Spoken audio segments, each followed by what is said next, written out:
So that was pretty simple. So my name is Baghdjian. I am the financial services strategy lead for a company called Ayasdi. I'll go through a more detailed presentation of what we do for value prop. But today I'm going to talk about something that, frankly, if you asked me about 5 years ago, I would have said risk and compliance, and that's not that exciting, right? But there's a lot of really exciting stuff that's happening right now in the AI machine intelligence space when it comes to risk and compliance. And I'm going to go through some of the key use cases that some of our clients, financial institutions, have asked us to work on. So,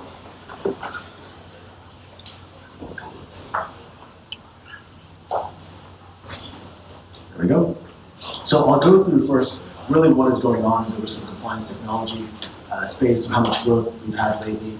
I'll go over Ayasdi's approach and why we are taking the approach we are versus other machine intelligence and AI companies. As well as we'll go through a case study, which we've had a lot of success in and a lot of talk about, which is anti-money laundering. So the first part, really, I want to set a picture of how much money is really being spent and invested in risk and compliance technology. And I'll use the word RegTech, which is a buzzword. And you know it's a real market when they give it, something tech word, like FinTech, wealth tech, RegTech, right? And so this is the RegTech market. And so financial firms are expected to grow their spending for compliance technology from $50.1 billion in 2015 to about $72 billion by 2019, which is a huge uptick in the amount of money they're spending in compliance tech. What you're also finding are VCs are pouring a ton of money in this space. So this is a number that actually I saw recently, actually yesterday, that's much larger, but as of 2012 to 2016, about $2.3 billion has been invested by venture capitalists in this space. So it's a very, very hot market when it comes to RegTech. And finally, regulators have their eyes on this space as well. You'll know that if you've worked in financial institutions, usually in the risk and compliance space, a lot of banks will ask, what does a regulator do? Right? And we'll find that regulators have been very open to looking at new innovations when it comes to the risk and compliance space. And this is not just when I say regulators, the US regulator, I'm talking about globally, from the UK, the Danish regulators across the board. So what is the mission of Ayasdi? Right? So our mission is to be the best enterprise software platform for intelligent applications. You're hearing me say that word intelligent applications multiple times, and somebody should count them because it's going to be in probably double digits. But it is a core piece of our messaging. And I'll go through why we are so focused on the two words intelligent applications. So bottom line, applications are everywhere. Right? We did a quick survey of some of our top clients in the healthcare and financial services spaces, and we asked them, how many applications do you currently have in production, and how many application developers do you have at your institution? And for Kaiser, they had about 2,000 applications, about 8,000 developers. HSBC is 4,500 applications, and Citi is all the way at the top, about 6,500 applications. And that is very common across the board with any bank you talk to, or any healthcare company or pharmaceutical company you talk to. Globally, when you look at IDC numbers, there's about more than 1 million applications out there and about more than 11 million application developers. And these applications are doing things like logging into a system of records, they're helping reporting, some of them are rules-based, some of them can be predictive as well. And what they're really doing is taking all the data that's being generated and essentially reporting it back to people in the business or in the front office. If you look at the chart there, which is very tiny, you're going to see what that's really showing is that by 2020, only 16% of data is actually tagged data. It actually has some sort of structure to it, right? And by 2025, about only 36% of that data is going to be tagged. And that data is growing exponentially. It's 163 zettabytes by 2025, right? Which is an immense amount of data. So really what you're going to find is that you need a new approach to be able to analyze that data and operationalize the insights from that data. So our approach can really be summed up in these three icons, right? So we want to be the best in class when it comes to building applications that leverage unsupervised machine learning. And I'll go through that in more detail. The one thing that, it's a personal opinion of mine, but I think in the supervised machine learning space is being commoditized more and more, right? You have a lot of cloud AI providers in the space now. You have a lot of new technology providers out there that are sort of doing the automated AI, right? That you click a button and get your results. That is more of the supervised machine learning space. What we want to be very good at is something a bit more difficult, which is unsupervised machine learning. We also want to sell enterprise-grade software on a subscription basis. The key word here is not subscription, it is enterprise. We've been around in the market for about 10 years. We primarily work in financial services, healthcare, and government. And since we've been here for 10 years working in these domains, we really are enterprise grade, right? You're able to, you've gone through all the hoops, all the different certifications you need to be able to work with some of these big institutions. Also, what our goal is, we land with an application and then we really expand from there, right? We're primarily looking to find one key business problem that the customer has and expand from there across the bank or across the healthcare company and really expand the AI to the rest of the company. So, what is the current state in most financial institutions, or mainly most companies really that can apply to? You have a business person that has a hypothesis, right? I'll give you an example. I think customers are leaving my bank for X reasons. They will then go ask some sort of database provider, somebody in the bank, provide me that data, right? And they will work with a developer or some BI tool, and they will just iterate. They will go through the multiple, they'll go through all that data until they can find out if the hypothesis is true or not. And if they spend enough time, they'll find out that the hypothesis is potentially wrong, and they'll come up with a new hypothesis and completely iterate over and over again until they find the right hypothesis. It's very, very inefficient, right? So this is the first problem that you have, really, the approach that we have to data today. The second problem that we have is the talent capability gap. And I think this one's pretty big. You know, I think on my LinkedIn, what I have probably at least once a week is top 10 jobs in the next 10 years, and the first one's always data scientist, right? And so at the top of the house, you really have these data scientists, which are they're a very small group. A lot of companies are not trying to look for data scientists, right? They're paying them, I think Uber's somewhere is an article that they're paying them $500,000. They're really, really in demand right now. And these are people that are expertise in statistics, mathematics, and they're working with domain experts in the business to solve business problems. Right below them, you have the technologists, which are larger in number. These are database people or IT people who have backgrounds in computer science. There's more of these people, and usually what they're doing is really working on, some of them are working on BI, but really helping build applications, right, and maintain applications. And then finally, what you have a lot of are domain experts, right? These would be, for example, in a financial institution, the people that know anti-money laundering best or know fraud best, or for example, financial advisors in the front office. These are your domain experts, and there's way more of these than there are data scientists. And so, really, their focus is trying to solve an operational business problem. So when I talk about intelligent applications, we really say that an intelligent application has to have 5 components, right? We call this discovery, predict, justification, act, and learn. So the first piece is discovery, right? Discovery is the ability to identify hidden patterns and relationships within your data, right? And this is kind of that unsupervised piece that I spoke about before. Prediction, I don't have to go through the definition, but it's prediction, trying to predict something, right? And this is more the supervised piece. This is the part that we talked about earlier that is a bit more commoditized, but what we found in our experience is when you merge that unsupervised piece, discovery piece, with the supervised piece, you get much stronger results. And I'll go through an example of what I mean by that. And the third piece is justification. This is very, very important. In a world where you're getting much more articles about black box AI models, one part of our platform that we're very proud of is the justification piece. The ability to be able to explain why a prediction is a prediction, explain why a segment is a segment. Right? It's explain the why.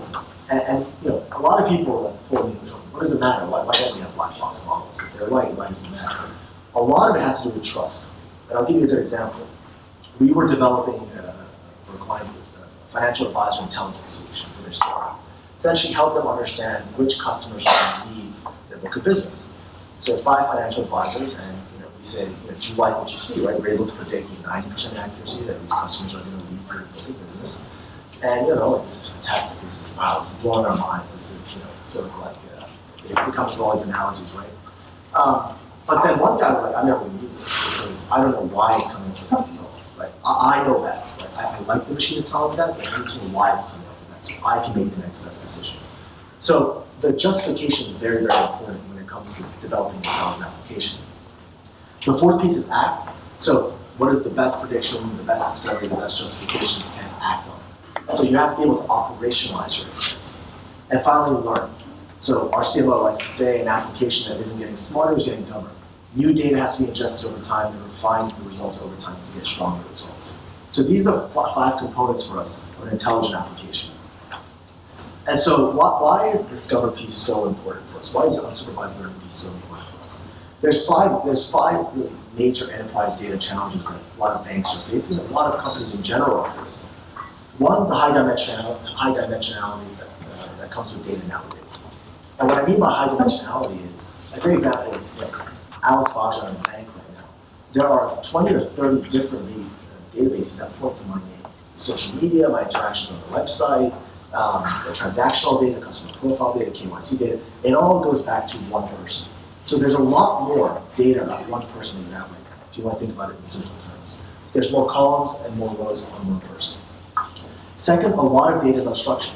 About 80% of the data out there is unstructured. If you think about, even one of the basic forms of data is your complaints data or your social media data. A lot of that is unstructured. The third is weak signals. So if you think about trying to find very, very complex fraud and transactional data, you're not going to get this blaring signal, this is fraud. You're going to have a very weak signal that you have to identify out of millions and millions of rows of data. The fourth piece is unlabeled. Back to that fraud example, you're not going to get a transaction data set that says these are all the unknown cases of fraud you know. So a lot of data out there, we were looking at before, that graph is unlabeled data. And finally, data is sequential. So, for example, we were working with a customer developing a behavioral segmentation for their front office of financial advisors. A behavioral segmentation in time is one thing, but to be able to look at a change in behavior over time is where you really get value. So a lot of data that you're looking at, the value you get out of it is when it's sequential, look at time series data. So we want to deliver a single framework to deliver these intelligent applications. And so we developed 3 different components. Our first component, if you know anything about Ayasdi, is Workbench. Workbench is used by the data aware or business analysts, and it's more for discovery, right? So we have essentially able to upload your data and see these topological networks that will show you some insights out of your data, anomalies or segments. And you can use it at what we call your data aware or business analyst. The second piece is Envision. So like we said before, what is the best insight if you can't operationalize it? So we want those business analysts, those data aware people to be working with their IT counterparts and developing intelligent applications using our application framework called Envision. And so you can very easily develop applications off of this. And so even myself, as somebody who's leading the financial services strategy, if we have to be able to deliver post a POC or post a pilot, something tangible that a customer can use, we use Envision in a matter of a week or two, we can develop an application. And finally, we have what we call the platform. The platform is our Python SDK that for a power user can go in and actually do more with our platform and do more analysis.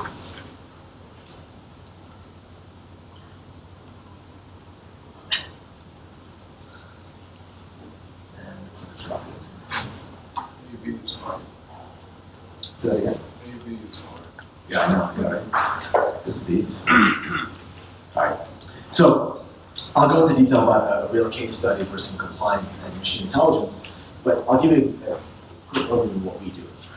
So a lot of data has shape, right? And so if you've ever taken a statistics class, I'm sure you've all seen a regression before, right? All the way on the left. And these are some examples of real life shapes you'll see in data in real data sets. So that's a regression. You'll see clusters as well. So if you think about it, if you've ever done a marketing campaign and you want to, let's say, find your millennials living in urban populations, or you want to find your suburban housewives, you'll find clusters essentially, right, in the data set. If you ever looked at people that have survived breast cancer and gone back to remission, you'll find that data actually comes in a cycle, right, or loops. Finally, if you ever look at airplane data and look at takeoff and landing data, you'll find that it comes in the form of a flare. So these are just some examples of real-life shapes that come out of your data and real-life use cases. So what we do is we use something called topological data analysis. And so topological data analysis was really pioneered by one of our co-founders, Dr. Gunnar Carlson in Stanford. And really, it's one of the best ways to essentially get the shape of your data. And so if you look at any machine learning technique that you currently use, it really is trying to find, beyond just TDA and other approaches, it is trying to find the optimal shape of your data. And so TDA is one of the best approaches to being able to find that shape of your data. The one good thing is we're the only commercial implementation of TDA and the only scalable implementation of TDA. And it really serves as a framework for merging different machine learning approaches of unsupervised, supervised, and semi-supervised techniques in one place. So that's sort of a brief overview of what we do at Ayasdi. And really how we attack the problem in general is somewhat similar to you'll see other companies, but we get a data set from a customer that we're going to solve a business problem. We do feature generation that is in our platform. We have some automated feature generation capabilities and auto ETL. And then we do the unsupervised piece, which really is either anomaly detection, so trying to identify behaviors you didn't know about, trying to do hotspot detection, to try to find very weak signals or hotspots within your data. And then finally, we do the segmentation of your data. From there, we try to do a semi-supervised or supervised learning on top of it and develop a prediction. And to operationalize that insight, we then embed it either into Envision, our Ayasdi-made application, or a third-party application or existing system that a customer has, like Salesforce or something else. And so to just double down on what I said, it's an unsupervised learning, supervised learning, you get the justification, and then build an application from there, or put it into our application framework. And so this approach has delivered a lot of results in a lot of different domains. So like I said, we work in financial services, we worked in healthcare, we've worked in government, we also have done a ton of work in the telecom space. So I'll go through anti-money laundering in more detail as a case study, but we were able to work with HSBC, one of the largest banks in the world, global banks in the world, in the correspondent banking group, to help them reduce their false positives by 26%. And if anybody knows much about the AML space, that is a huge accomplishment in an area that has, I think, about 99% plus positives, right? It's a huge problem for the anti-money laundering space. The second piece, we worked with large telco in India to help mitigate churn. So we were able to mitigate churn by over 5% and save over $400 million over the next 5 years. We also worked with one of the largest telco companies in Japan to be able to identify 11.5 million accounts of 15 criminals they hadn't found before. So they had an existing rule-based system that was flagging any cyber or cyber criminal activity. What we were able to do is use our anomaly detection to find the unknown unknowns that they didn't know about. And now we were able to find 15 criminals in the first month. And then the fourth one, I'm a financial services guy. I love financial services, I love my banks, but I do think healthcare AI is very, very cool. And so we're the pioneers when it comes to precision medicine. But we have an application called CVM, Clinical Variation Management, that helps really identify the ideal care path for a patient. And so working with a single hospital, we were able to save them $21 million over 3 years. Now, there's a lot of benefits to all of these that you're not seeing here. A lot of these are monetary benefits, but I'll go through in more detail why it's so important to have a care path that is right, why it's important to really have a better anti-money laundering system. There are tangible impacts go beyond just the bottom line.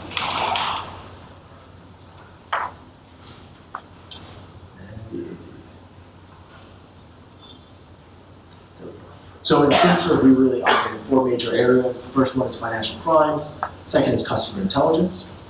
Third is conduct risk, which is a large area. It's a booming area right now in financial services. And finally, regulatory risk, which we've done a lot of work in that space with some banks like Citibank with their C-card, for example.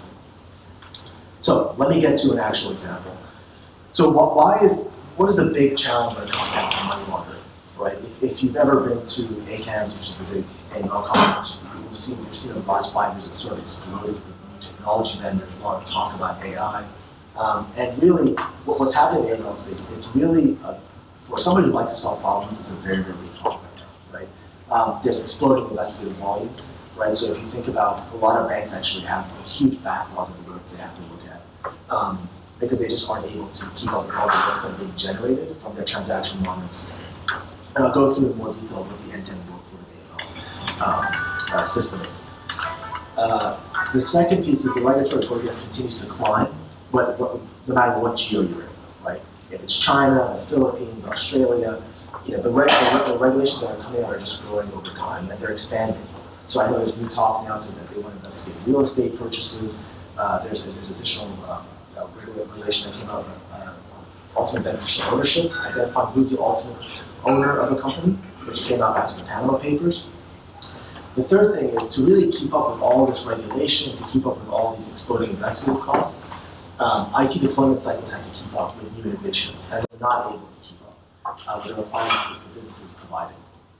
And finally, of course, data remains data quality is a huge issue in the anti-money laundering space. If you think about what the AML space groups have to do, they have to aggregate a lot of data from transactions, customer profile.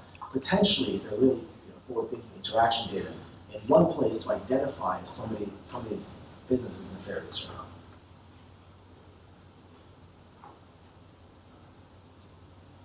All right, so the data challenges, a lot of unlabeled data, a lot of sparse data, and a lot of high dimensionality, so really large data sets. So AML is really a tailor-made problem when it comes to AI. So there's a lot of human processes in there that can be automated, and there's a lot of things that humans are not good at when it comes to the AML space that AI can be used to fix. A good example of that is, there's some very complex anti-money schemes out there that people do that you really can't find if you're just looking at simple rules that flag, if you spend more than $10,000 in cash. You need to have really complex machines identifying hidden patterns of relationships. So I'll go through the existing AML process that you have.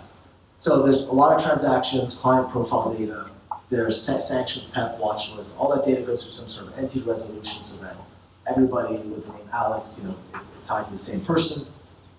And then there's a transaction monitoring system. These transaction monitoring systems are usually very, very inefficient. And what they're flagging are simple rules. Round dollar amount. Did you put $5,000 in? Did you spend more than $10,000 in cash? Very, very simple rules in there that are flagging essentially thousands and thousands of alerts every month. And about 98% plus, 99% plus are false positives. They're basically junk alerts. They don't mean anything and they're wasting time. What happens is there's an alert investigation and there's 4 levels. They go to the first level that reviews it, finally sends it all the way up to level 4. Level 4 alert investigators are people that usually have a law degree, so these are expensive resources that you can have on your team.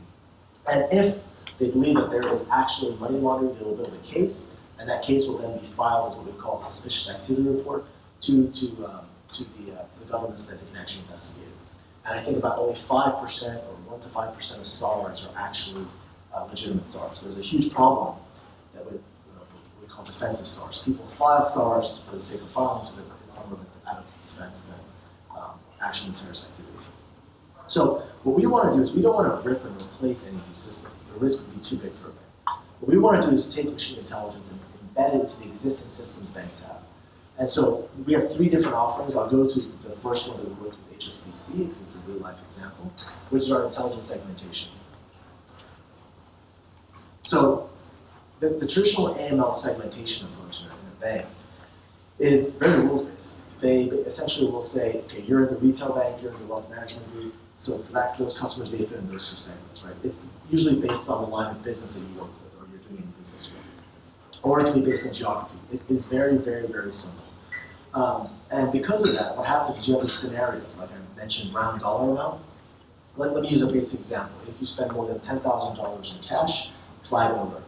What it will say is if you're at the retail bank, because you're in that segment, let's set a threshold and say, we'll make that $11,000.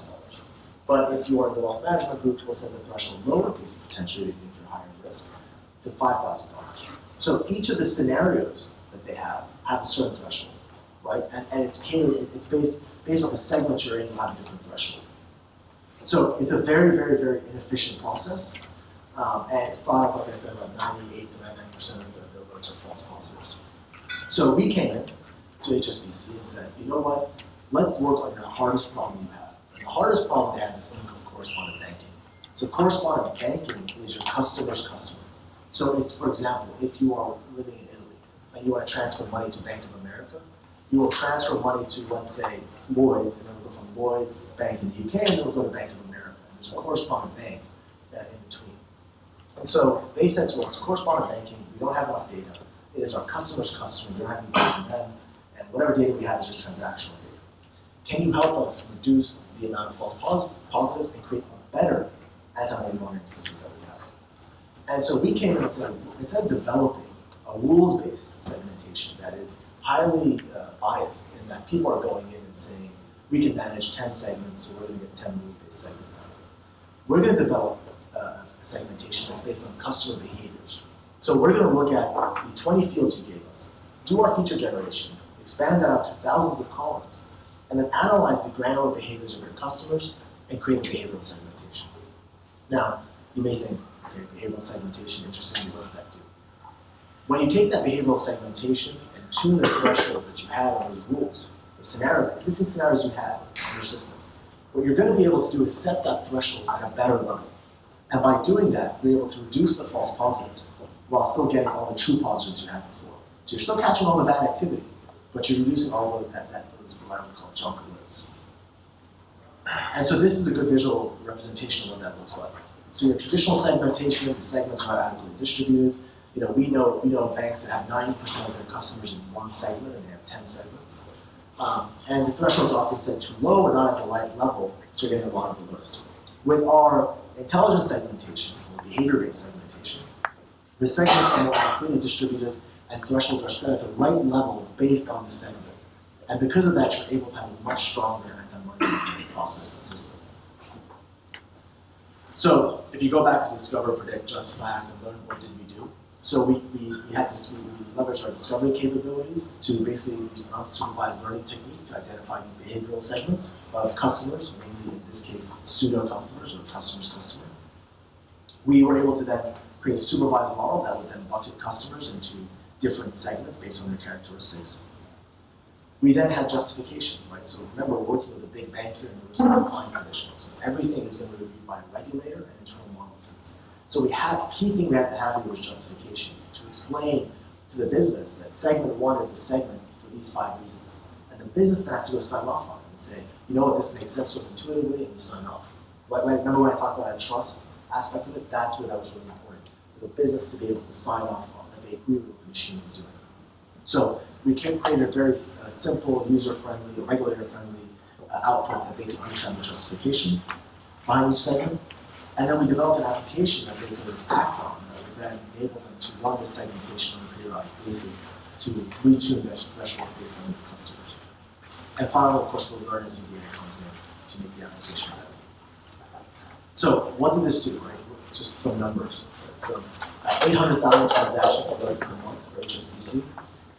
About 7,000 people investigating alerts every day. So I'm not giving an HSBC example, but there are converted Kmarts in Walmart, and they go out of business, right? They convert them into alert centers for anti-money laundering. That's how it happens, right? So 7,000 people investigating these alerts. 98 plus of them were essentially false positives, junk alerts. And what we're able to do is reduce that false positive rate by 26% by just augmenting one piece of the system. And that's going to give them about a $56 million yearly savings every year, based on the amount of time and effort they're going to save by not investigating those alerts. The one aspect that we don't talk about on here is why is anti-money laundering so important? Having a better anti-money laundering system prevents actual crime from happening. Right? If you think about the biggest criminals, the biggest people who are involved in human trafficking, narcotics smuggling, they use financial institutions to get money around. Right? Even if you think about terrorism, right? So to have a better system for HSBC prevents, or even HSBC or any bank, prevents these really bad actors from using the system to conduct any of the legal activity they're doing. So closing thoughts, these are just some thoughts that we tell a lot of our customers. It's based off 5 years or so working in the financial services space. So first off, don't park this innovative technology and R&D. There's a lot of innovation groups out there that are doing a lot of great work. A lot of that work sometimes doesn't lead to innovation. We've seen some companies, for example, I believe JP Morgan does this, they actually take their innovation team and they put them in line of business. So that's one way to actually get that innovation out of the art. The second piece, iterate quickly and evolve. Try to continuously try to tackle new business problems over time so you can actually see the tangible impact. Once you do one engagement you found and you have success, the doors sort of open for more engagements to be successful afterwards. Don't let bad data disturb progress. I think every meeting, I'd say 90% of meetings I go to, the first thing I hear is wrong data is not that good. It's like, well, nobody's data is that good, right? So you kind of have to, my point is always get started with the data you have. Let's see what you can do, and let's provide some benefits to you. I'm sure the data is better than you think, right? It's short. Run new systems in parallel to the existing systems you have. Like you saw, we didn't rip and replace anything HSBC. We're not saying that any bank should do that in our process. We're saying that we can augment the existing system we have. And the second last one, recognize implied process change and prepare for it. So be really open to the change that you're going to have in operations and the amount of people you have to hire. And finally, we always suggest to our customers to build a center of excellence. Right? A center of excellence around AI. And you saw this happen, obviously last some of these, but this digital centers of excellence that sprung up about a couple of years ago, which were about mobile and app development. You should be doing the same thing when it comes to artificial intelligence in your institution. So these are some of our final closing thoughts, takeaways. If anybody has any questions about Ayasdi's approach and why we do what we do, or other examples of where we're working with some clients, I'm happy to take any questions.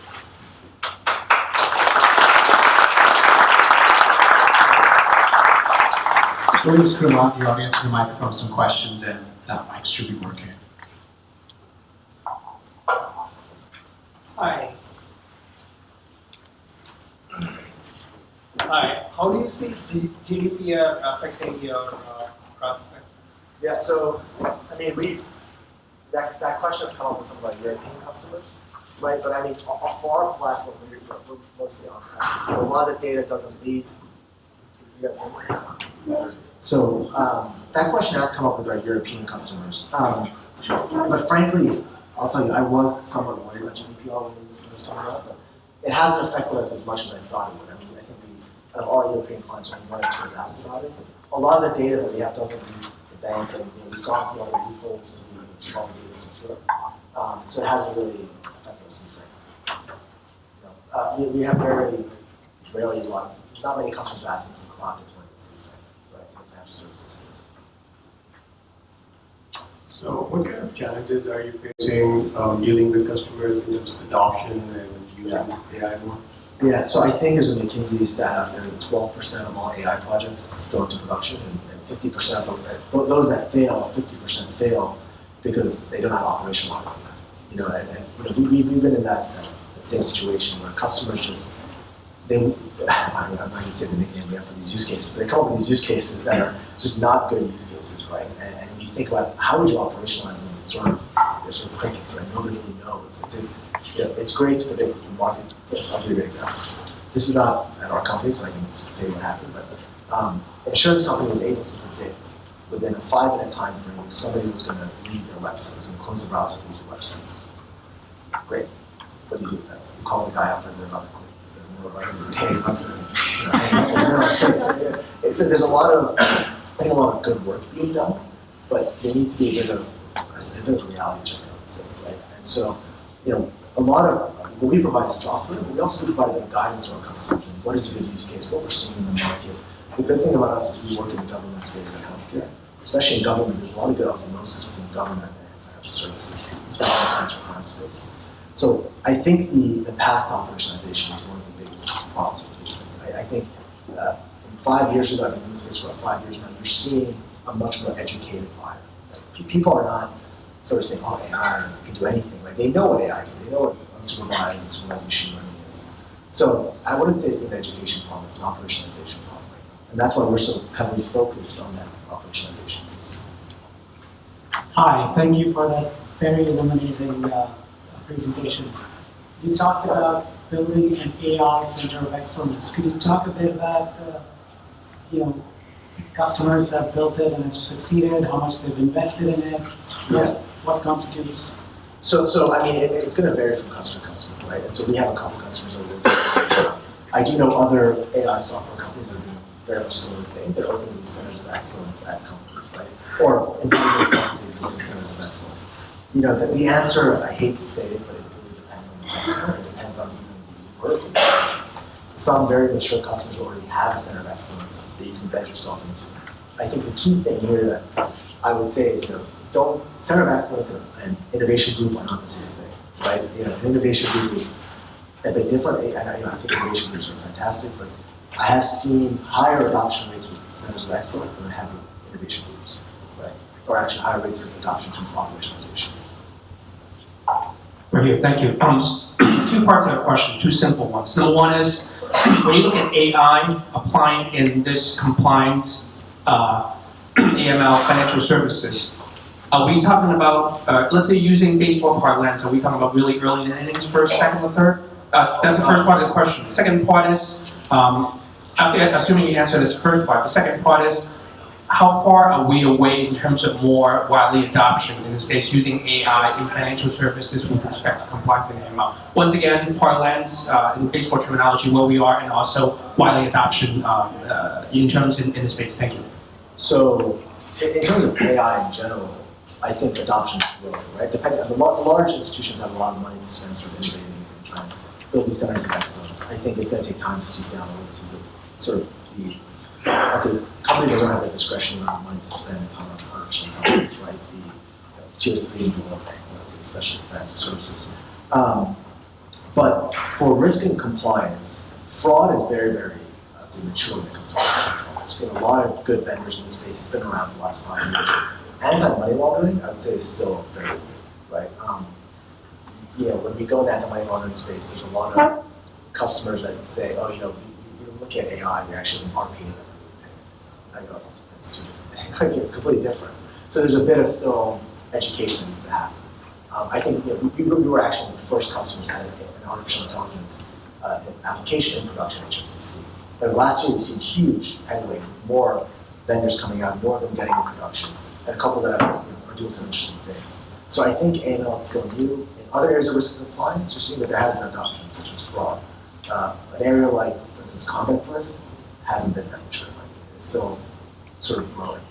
But AI in general and financial services, I would say fairly wide adoption at the top level, but it's going to slowly seep down.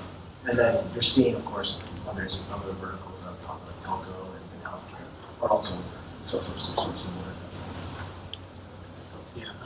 It's still early innings, by the way. I'm not good at baseball, but it's early innings. You early, you said? I said it's early. Yeah, it's still early innings. Yeah, anybody knows me. I know nothing about sports. So this is my turn. Let's play with numbers or method lately.